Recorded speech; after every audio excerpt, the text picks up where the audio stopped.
기존의 교육과 기존의 관념들 때문에 저희 인생학계에서 제안하는 여러 가지 생각들이 그렇게 쉽사리 받아들여지기 어렵고 또 내 생각의 패턴을 바꾸기 어려울 수도 있습니다. 그래서 어떻게 하면 개선을 할 수 있을까 저도 고민을 해보게 됩니다. 그래서 오늘 이야기가 생각이 났습니다. 나를 어떻게 하면 바꿀 수 있을까? 그리고 인생을 어떻게 하면 좀 고생하지 않고 헤쳐나갈 수 있을까 하는 이야기를 오늘은 좀 해보자고요. 사실 가장 중요한 건 이 세상을 인식하는 방법이에요. 이 세상이 어떻게 만들어져 있고 또 인간이 무엇이며 인생이 무엇인가 하는 이 대전제를 이해하는 것이 가장 중요합니다. 그 틀을 이해하게 되면 그 다음에 나에게 들어오는 모든 정보들은 알아서 제자리를 찾아 들어가서 유용하게 쓸 수 있으니까요. 사실 지금까지 우리들이 갈팡질팡하는 건 아는 것이 부족해서가 아니라 내가 아는 것들을 어디에다 어떻게 써야 하는지를 몰라서입니다. 이 지식 정보와 저 지식 정보가 연결이 되지 않는 거죠. 그동안 우리들은 지식 정보들을 받아서 쌓아두기만 했습니다. 무작위로 쌓인 이 정보들이 소화가 된 것들은 알아서 잘 쓰이는데 어떤 것들은 아니 거의 대부분의 것들은 엉뚱한 곳에 자리를 차지해버려서 전혀 쓰이지 못하고 있죠. 가령 착하게 사는 게 어떤 건지 모르는 사람은 없을 겁니다. 그런데 착하게 살라고 세상은 말을 하지만 착하게 살면 남에게 이용당하고 남에게 무시당하는 등신이 돼버리고 나만 힘들어지죠.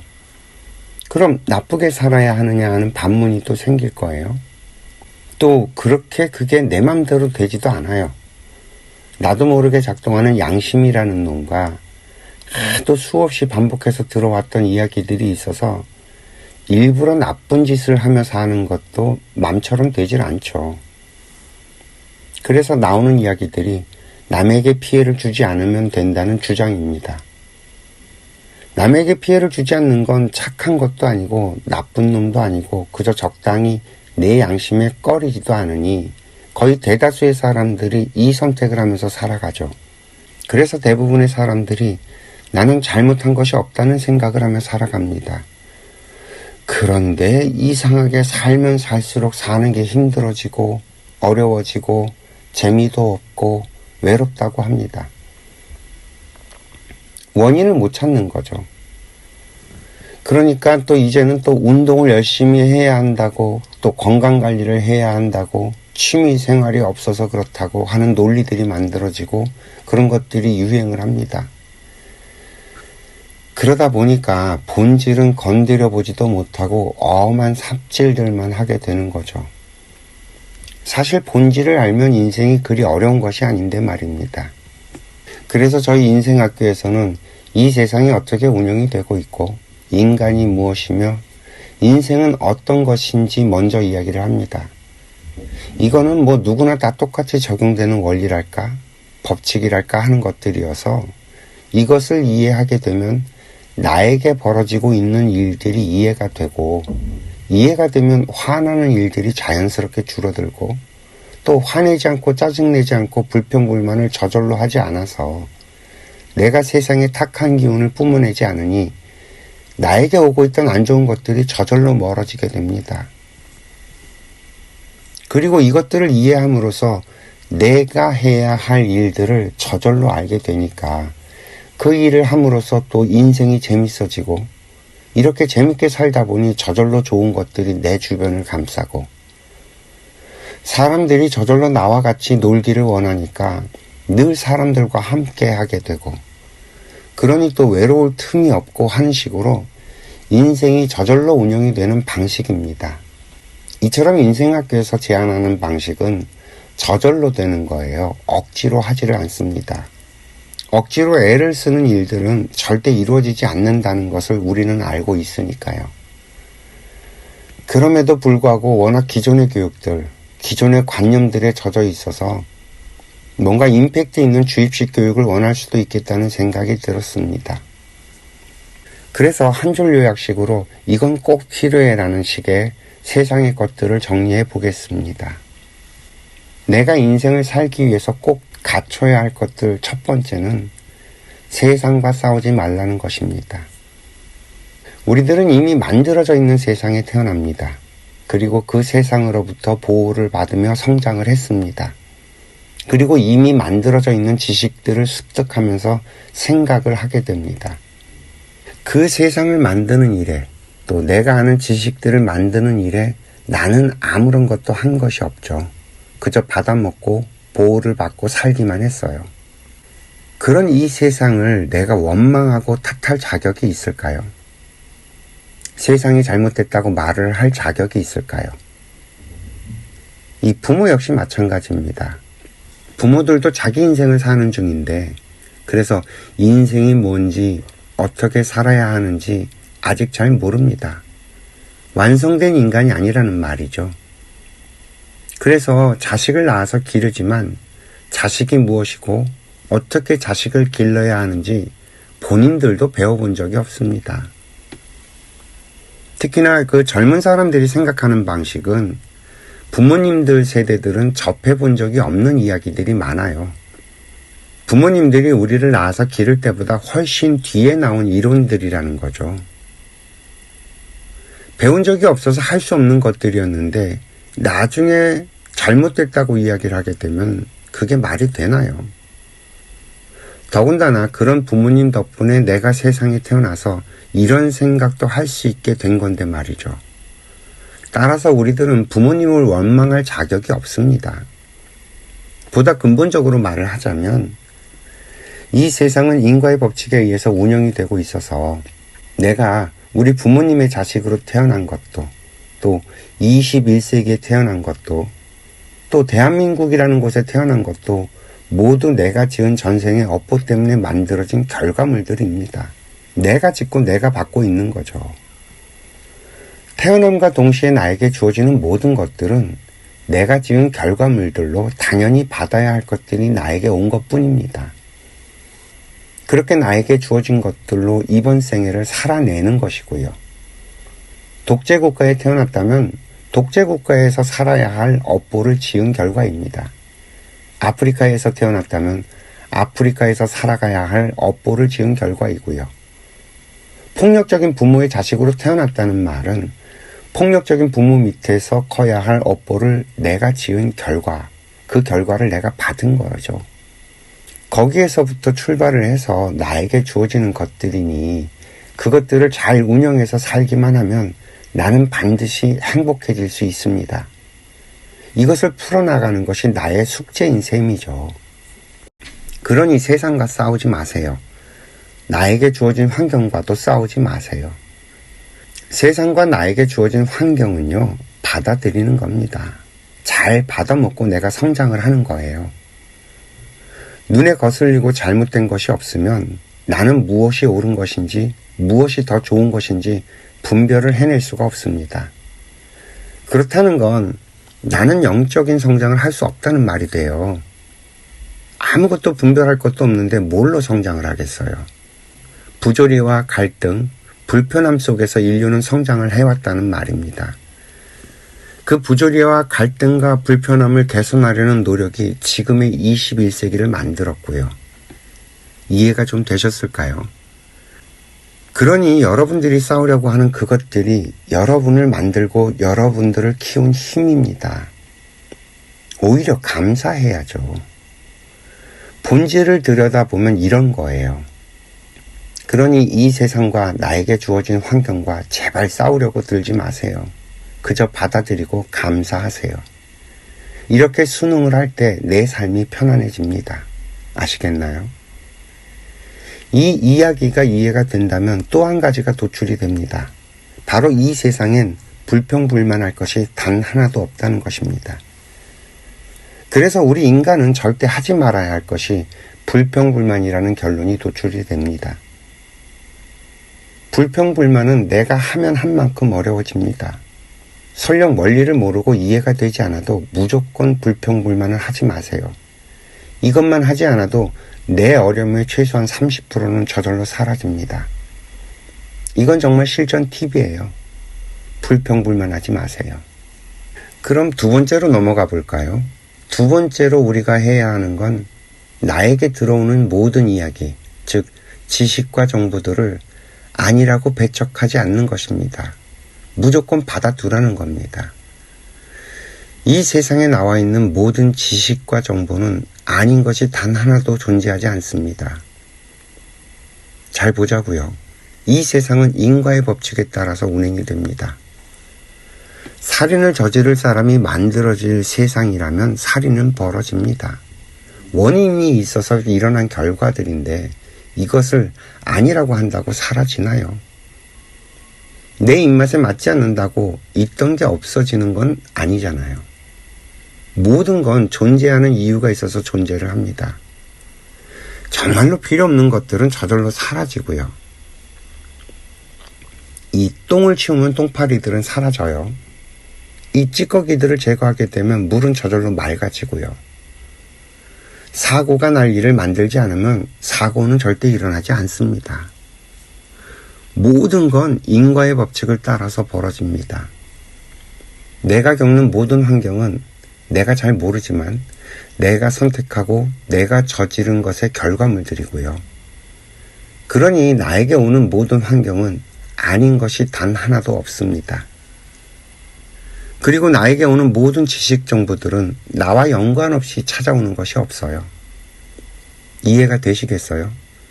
나와 연관이 있어서 나에게 오는 모든 것들을 내가 아니라고 거부하지 않고 받아두기만 한다면 어떤 일들이 벌어질까요?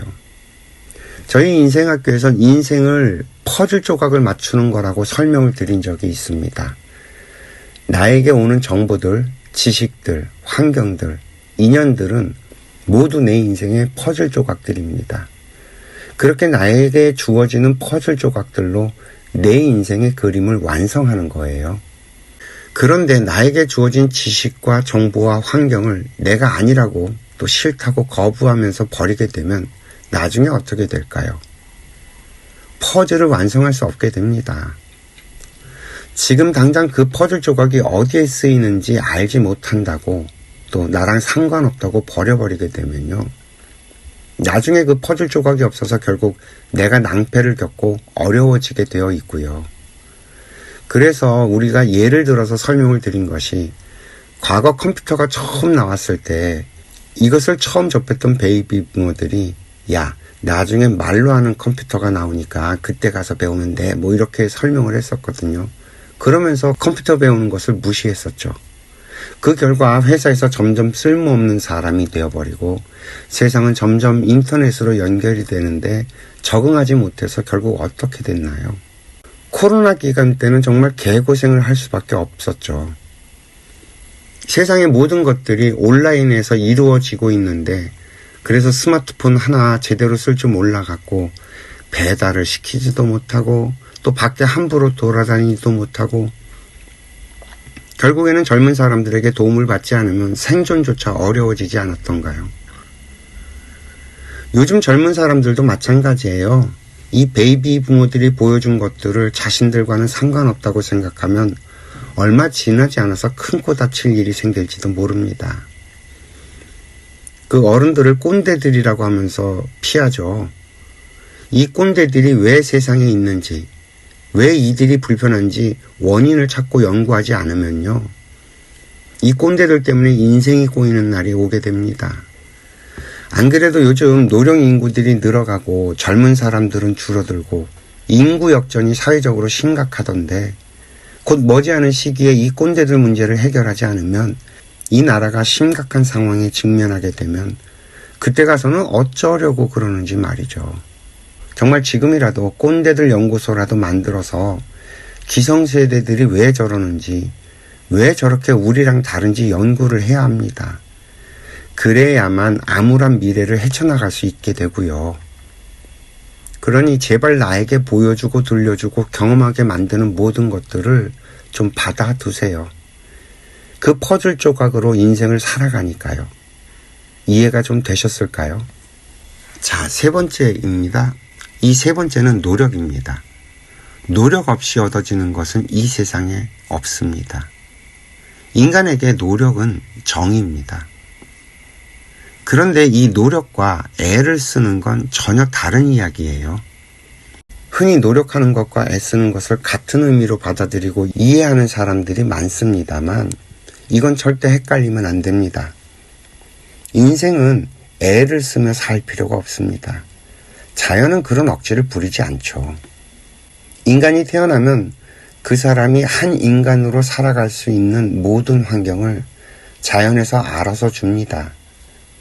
다만 우리의 얼굴 생김이 모두 제각각인 것처럼 모든 사람들의 인생길이 다 제각각이어서 그래서 주어지는 환경이 모두 다릅니다. 나는 나에게 주어진 대로 살고요. 저 사람은 저 사람에게 주어진 삶을 사는 것이죠. 근데 이런 것들을 모두 공평하고 똑같이 만들자는 건 이루어질 수 없는 꿈입니다.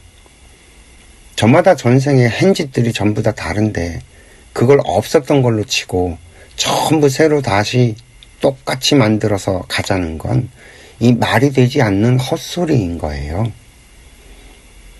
아니, 자기가 싼 똥은 자기가 치워야지 누가 대신 치워줄 수 있겠습니까? 절대 그런 일은 벌어지지 않아요.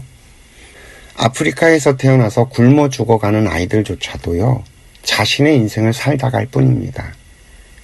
희생의 인생을 이번에 받아서 태어난 거죠. 그 희생의 대가는 또 다음 생애가 있어서 반드시 돌려받게 됩니다. 어쩌면 다음번엔 갑부의 자식으로 태어나거나 고관대작의 자식으로 태어나서 고생한 보람을 얻게 됩니다. 이런 순환의 과정을 통해서 배우고 알게 된 것들이 있어서 영적인 성장을 하게 되는 것이고요. 그래서 애를 쓰고 억지를 쓴다는 건 오히려 인생을 낭비하는 짓입니다. 우리가 노력한다는 것과는 전혀 다른 이야기예요.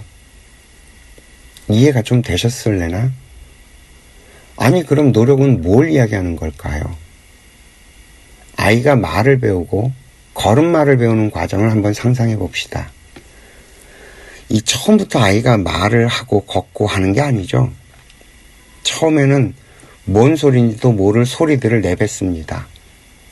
수없이 많은 실수를 통해 겨우 제대로 된 소리 하나를 만들어내면 부모들은 난리가 납니다. 장장 1년에 걸쳐서 엄마라는 소리 하나를 만들어내는 거죠. 걷는 건 또 어떻고요? 수없이 뒤집기를 해서 허리를 튼튼하게 만들고 목을 뻣뻣하게 세울 수 있게끔 만들어진 뒤에야 겨우 몸을 가누고 앉게 됩니다. 그리고 다시 일어서서 버티기를 수도 없이 반복을 하죠. 이처럼 몸을 지탱할 수 있는 근육의 힘이 만들어지고 나서야 겨우 일어설 수 있게 됩니다. 그러고도 또 얼마나 많은 노력 끝에 걷게 되는지 아시나요? 노력은 이런 겁니다. 반복적인 훈련을 거쳐야 뭔가를 할 수 있는 거죠. 인간의 일 가운데 이런 노력을 하지 않고 이루어지는 건 거의 없습니다. 글씨를 쓰는 것도, 타자를 치는 것도, 하다못해 게임을 하는 것도, 논리를 키우는 것도, 뭔가를 배우는 것도 다 마찬가지입니다. 이 노력은 절대 배신을 하지 않죠. 내가 노력을 한 만큼 반드시 결과가 있습니다. 감나무 밑에서 감이 떨어지길 기다리면 언젠가는 그 감이 떨어지겠죠. 그것도 노력이라고 그 노력을 하면 그 결과는 반드시 생기죠. 어떤 노력을 하느냐예요. 내가 얻고자 하는 것이 있다면 그것을 얻기 위해서 필요한 것들이 무엇인지 정확하게 찾아내서 그것을 하면요, 그 결과는 어디 가지 않습니다. 우리가 흔히 노력을 했는데도 실패했다고 그러는데 그런 건 존재하지 않아요. 자연의 법칙은 그런 오차는 없습니다. 단지 우리들이 사용하는 말을 이것저것이 혼용이 되면서 혼돈하는 거죠. 만약 우리가 1등을 하기 위해서 노력을 했다고 치자고요. 근데 이 1등을 하려면 이건 나만의 문제가 아닌 거예요. 내가 아닌 다른 사람들이 어떤 조건을 가지고 있고 또 어떤 노력을 했는지도 살펴봐야 합니다. 내가 그 어떤 사람이 한 것보다 한 스푼이라도 더 쌓으면 반드시 1등은 이루어집니다. 뭔가를 이루려고 노력을 했다면 그 이루려고 하는 것에 필요로 한 요소들이 있을 거고 그 요소들을 다 찾아서 채우면 정확하게 이루어집니다. 내가 그 요소들이 뭔지를 잘 모르는 거겠죠. 요소들을 채우는 노력은 안 하고 엄한 삽질을 하니 이루어지지 않는 것이고요. 우리가 말은 똑바로 해야 됩니다. 노력하면 다 되는 것이 아니라 어떤 노력을 어떻게 하느냐예요. 노력을 했는데 안 이루어졌다? 그런 법칙은 없습니다. 이해가 좀 되셨을까요? 좀 다른 예를 한 번 더 들어드릴게요. 이 이야기를 들으면 노력이라는 것이 어떻게 해야 되는지 좀 더 확실히 보일 것 같아요. 그 어머니가 자식을 위해서 또 남편을 위해서 절에 가서 불공을 드리고요. 또 교회 가서 기도를 드립니다. 남편이 잘 되게 해주세요. 자식이 잘 되게 해주세요 하면서 말이죠. 그 결과 남편이 승진을 하고 사업에 성공을 하고 했습니다. 아니 그랬더니 이놈이 바람이 납니다. 불공을 드리고 기도를 드린 결과는 정확하게 이루어졌는데 부처님 탓을 하고 하나님 탓을 합니다. 그러니 부처님이 묻죠. 네가 불공 올린 대로 이루어졌는데 뭐가 불만이냐고. 하나님도 묻습니다. 네 소원을 이루어졌는데 뭐가 문제냐고. 그랬더니 남편이 바람이 났다고 그럽니다. 그러면 다시 묻죠. 남편이 잘 되면 바람이 날 줄 몰랐냐고 말이죠. 그걸 몰랐다면 그건 너의 문제지 소원을 이루어준 우리들의 문제는 아니지 않냐고 하십니다. 자식도 마찬가지예요. 쇠가 빠지게 잘 가르친다고 애를 썼죠. 그렇게 잘 가르쳐 놨더니 자식이 나랑 놀지 않으려고 하고 나를 피합니다. 결혼을 해서 자식을 낳고 기르더니 아예 부모를 찾아오지도 않습니다. 그러면서 자기 애들이 할아버지 할머니 냄새가 나서 싫다고 한다나요? 이게 노력한 결과입니다. 남편과 자식이 잘 되도록 나를 희생하면서 나는 잘된 남편과 자식에게 어울리지 못하는 모자란 사람이 되어버려서 결국 버려지게 된다는 걸 몰랐다는 거죠. 그렇다고 이것이 노력한 결과가 없는 것일까요? 오히려 노력한 결과가 너무 잘 돼서 문제가 된 건 아니고요. 그래서 우리는 다시 묻습니다. 무엇을 위해서 어떤 노력을 어떻게 했냐고 말이죠. 이해가 좀 되셨을까요? 자, 이제 네 번째입니다. 네 번째는 하라가 아니라 하지 말라입니다. 남의 일에, 남의 인생에 참견하지 말라입니다. 더불어서 상대를 내 맘대로, 내 방식대로 하려고 하지 말라입니다. 이 두 가지는 원리가 같아서 함께 설명을 드리겠습니다. 아마도 눈치를 채셨겠지만 우리 인간은 각자 자신의 인생을 살기 위해서 이 땅에 태어난 존재들입니다. 부모들은 부모님들의 인생을, 자식들은 자식들의 인생을 살아야 합니다. 저마다 지은 업력이 다르고요. 그래서 풀어내야 할 인생이 달라요. 서로 엮여 있지만 각자 갚아야 할 빚과 받아야 할 빚이 다르죠. 나는 내 인생을, 상대들은 상대들의 인생을 살아야 하기에 주어진 얼굴과 몸과 환경과 정보들이 다 다릅니다. 그래서 각자 알아야 할 것들이 다 달라요. 내가 아는 것과 저 사람이 아는 것이 다 다릅니다. 내가 알고 있는 것을 저 사람이 꼭 알아야 할 필요가 없고요. 저 사람이 아는 것을 내가 꼭 알아야 할 필요도 없습니다. 호흡이 다 다르고 템포도 다 달라요. 다만 80억 명이 이 지구별이라는 곳에서 살아야 하기 때문에 함께 살아가야 합니다. 그래서 인류는 여러 가지 규칙과 법률 같은 것들을 만들었죠. 그래서 언어라는 것을 만들고 또 학교라는 시스템을 만들었죠. 공통의 것들이 있다는 말입니다. 그래서 인생을 한마디로 설명하는 표현이 따로 또 가치입니다. 각자 자신의 인생을 살지만 함께 살아가야 한다는 것이죠. 그래서 꼭 필요한 규칙이 있습니다. 절대 남의 인생에 간섭하지 말라는 것입니다. 특히나 대한민국 사람들은 남의 일에 말이 너무 많아요. 부모는 자식에게 잔소리를 달고 살고 말이죠.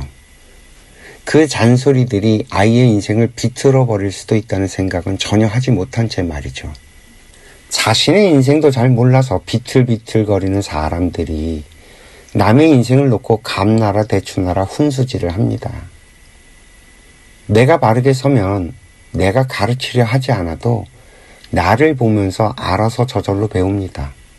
부모들은 자신의 인생을 열심히 사는 것이 아이들을 돕는 거예요. 이건 부부도 마찬가지입니다. 각자 자신의 인생을 살면서 서로 합심을 해서 같이 인생을 경영하는 일이 결혼입니다. 그러려면 서로를 잘 알아야겠죠. 저 사람이 어떤 사람인지도 모르고 같이 인생을 경영할 수 없을 테니까요. 그래서 같이 인생을 운영할 수 있겠다 싶으면 함께 하는 겁니다. 부부 사이도 이럴진데 이 세상의 다른 인간관계는 더 말해서 뭘 하겠습니까? 간섭을 하는 게 아니라 서로 의논해서 합의된 것만 하는 겁니다. 그리고 철저하게 부탁을 하는 거죠. 내가 할 수 없는 것을 부탁하는 것이니 겸손해야 하고요. 설령 상대가 나의 부탁을 들어주지 않는다고 해도 원망을 하거나 탓을 해서는 안 됩니다. 부탁을 들어주든 안 들어주든 이유가 있을 겁니다. 부탁을 들어주지 못할 이유와 환경도 모르면서 내 부탁을 안 들어준다고 화를 내는 건 무식한 짓이죠. 내가 아는 방식으로 상대를 강제하거나 억지로 시키는 짓은 하면 안 됩니다. 내가 맞다고 우기는 거잖아요. 상대방은 상대방이 있어서 상대방의 방식이 있습니다. 그 상대방의 호흡과 템포가 있어요. 나와 맞지 않으면 어쩔 수 없는 거지 그 사람이 나를 맞춰야 할 이유는 없습니다. 세상에 그런 법은 없어요. 부모가 자식에게 그런 짓을 하면요, 그 대가는 반드시 치르게 됩니다. 부부가 서로에게 그런 짓을 하면 그 대가는 반드시 치러야 하고요. 그게 훗날 어떤 방식으로 내게 돌아오게 될지 모르면서 혈기방장하게 그런 짓을 했다가 결국엔 땅을 치고 후회를 하게 됩니다. 이 우주는요, 인과의 법칙에 따라서 정확하게 내가 뿌린 대로 돌아옵니다. 이 법칙을 벗어나는 건 단 하나도 없습니다. 부처님도 하나님도 그 어떤 위대한 신도 이건 피해갈 수가 없고요. 이해가 되셨을까요? 서로 같이 살기 위해서는 서로 의논 합의해서 이루어가는 것입니다. 그렇지 않은 것들은 결국 모래성이 돼서 언제 무너져도 이상하지 않은 일이니까요. 아시겠어요? 자, 이제 5번째입니다. 이번에도 하지 마라입니다. 척을 하지 말라는 겁니다. 왜 그런 말이 있죠? 솔직해야 한다고. 저희는 솔직하라는 말에 동의하지 않습니다. 굳이 하는 거죠. 왜냐하면 굳이 말하지 않아도 되는 건 말할 필요가 없다는 겁니다. 내 배를 닦아놓고 카드를 치는 거니까요. 그럼 어떻게 해야 되느냐? 상대가 보여주는 만큼 나도 보여주는 거죠. 나에게 노력을 하는 것을 봐가면서 상대해야 손해를 보지 않습니다. 상대방이 솔직하고 좋은 사람처럼 보인다고 내 거를 후떡 닦아버리면 결국 내 속은 다 보여주고요. 나는 상대방에 대해서 전혀 모르고 해서 상대방에게 끌려가는 관계를 만들게 됩니다. 또 그런 얘기도 있죠. 거짓말을 하지 말라고. 저희 인생학교에서는 이것에도 동의를 하지 않습니다. 거짓말이란 지어낸 얘기란 말이잖아요. 세상에 나와 있는 소설이나 동화, 영화, 드라마 같은 것들 모두 지어낸 이야기입니다. 지어낸 이야기는 어떻게 쓰느냐의 문제일 뿐이지 뭐 거짓말을 하면 안 된다는 것으로 묶어버리면 안 됩니다.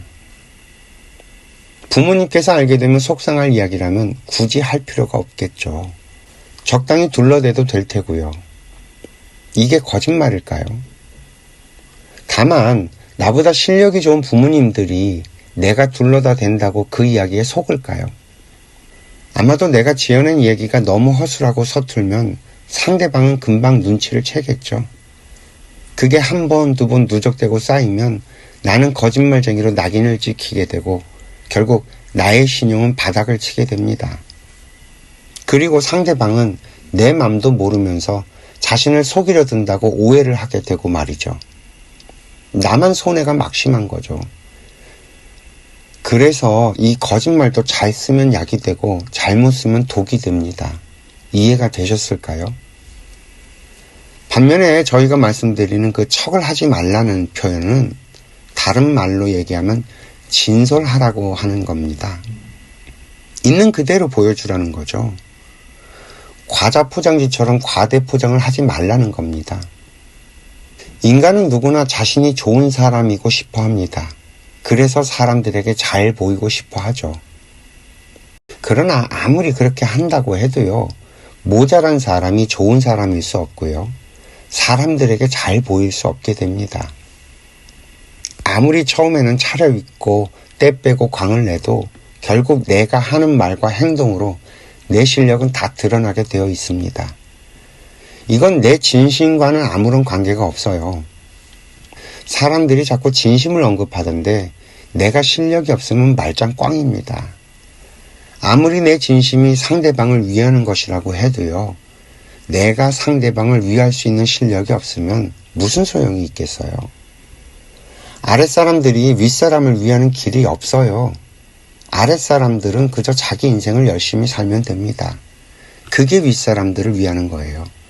그런데 자기가 착각을 해갖고 자기가 존경하는 사람들을 위해서 뭔가를 한다고들 그러죠. 이거 잘난 척입니다. 상대를 위하는 척이고요. 정말로 상대방을 위하는 사람은 그 사람이 무엇을 하던 어떤 짓을 하던 자신이 한 것에 대해서 후회나 미련이 남질 않습니다. 그저 자기 일을 했기 때문에 대가를 바라지도 않고요. 이 정도 경지에 이르지 못한 사람들이 남을 위한다고 하고 세상을 위한다고 하면서 잘난 척, 괜찮은 척, 착한 척을 하는 겁니다. 이 척을 왜 하지 말라고 하냐면 그 누구에게도 도움이 되질 않기 때문이에요. 오히려 자신과 남에게 피해를 입히죠. 내가 착한 척을 하면서 뭔가를 하게 되면요, 상대방은 내가 정말 그런 줄 알고 선을 넘어오게 됩니다. 나는 또 그것 때문에 어려워지고 힘들어져서 결국엔 화를 내죠. 내가 보여준 것이 있어서 상대방은 그런 착각을 하게 된 건데 도리어 내가 화를 내버리면 상대방은 당황을 할 수밖에 없죠. 그동안 정 주고 마음 주고 돈 낭비, 시간 낭비한 것들은 어디에서 보상을 받겠어요. 이쯤 되면 철저하게 그 결과들을 고스란히 내가 받게 됩니다. 인과응보란 이런 거죠. 남에게 잘해줘 놓고 뒤통수를 맞거나 배신을 당했다고 하는 것들이 다 이렇게 척을 하다가 되돌려 받게 되는 결과물들입니다. 뭔 얘기인지 이해가 좀 되시나요? 이 척을 하지 말라는 말과 맞물린 원리가 하나 있습니다. 무턱대고 믿지 말라는 말이에요. 기독교에서 강조하는 것이 믿음이라고 하던데 그거 하지 마세요. 불교에서도 요즘에 절에 가면 믿음을 강조하는 곳이 있던데 그것도 믿지 마세요. 우리 인생학교에서는 그 어떤 것도 믿지 말라고 강조를 합니다. 아무리 상대가 척을 해도 내가 믿지 않으면 당할 일이 없습니다. 그럼 무조건 의심하라는 말이냐면 그것도 아니에요. 우리는 또 그 어떤 것도 의심하지 말라고 이야기합니다. 아니 그러면 도대체 뭘 어떻게 하라는 거냐고 하시겠죠. 의심도 하지 말고요, 믿지도 말라는 말입니다. 그냥 알아가는 겁니다. 내가 저 사람의 말을 잘 들으면요, 그 사람을 알게 됩니다. 그 사람을 알게 되면 아무리 그 사람이 과장을 하고 포장을 해도 나는 그 사람을 알기 때문에 그 사람에게 속을 일도 또 기대와 희망을 가질 일도 없어서 실망할 일이 생기지 않습니다. 이 세상의 그 어떤 것도 마찬가지입니다. 이 세상의 그 누구도 다 마찬가지고요. 의심하지도 믿지도 마세요. 그저 천천히 그 사람을, 그 이야기를 알아가세요. 아는 만큼 걸어가고 아는 만큼 행동하세요. 모르는 건 아무런 행동도 하지 말고 기다리세요. 그리고 정보를 더 찾아보고 그 사람들의 이야기를 더 들어보고 그 사람들을 더 파악해 보세요. 결국에는 알게 될 날이 옵니다. 알게 되면 그때 행동하고 말하면 됩니다. 나를 포장해서 척을 하지 말고 진솔하게 내가 갖춰진 만큼만 걸어가세요. 그게 늦을 것 같아 보이지만 가장 빠른 지름길입니다. 실력도 없으면서 높은 자리에 올라가고 실력도 없으면서 시험에 붙고 대학에 가고 회사에 들어가고 실력도 없으면서 이성을 꼬시고 했다간 그 대가를 반드시 치르게 되어 있어요. 이해가 좀 되셨을까요? 또 뭐가 있을까요? 사실 오늘 드린 이야기들은 이미 인생학교에서 다 설명을 드렸던 것이지 말입니다. 그 인생 이야기라는 타이틀로 이야기를 시작하고 나서 다시 한번 정리를 해보자는 의미에서 오늘 이야기를 해봤습니다. 도움이 좀 되실까요? 오늘 이야기는 여기까지 하겠습니다. 오늘도 시청해 주셔서 감사하고요. 행복하세요.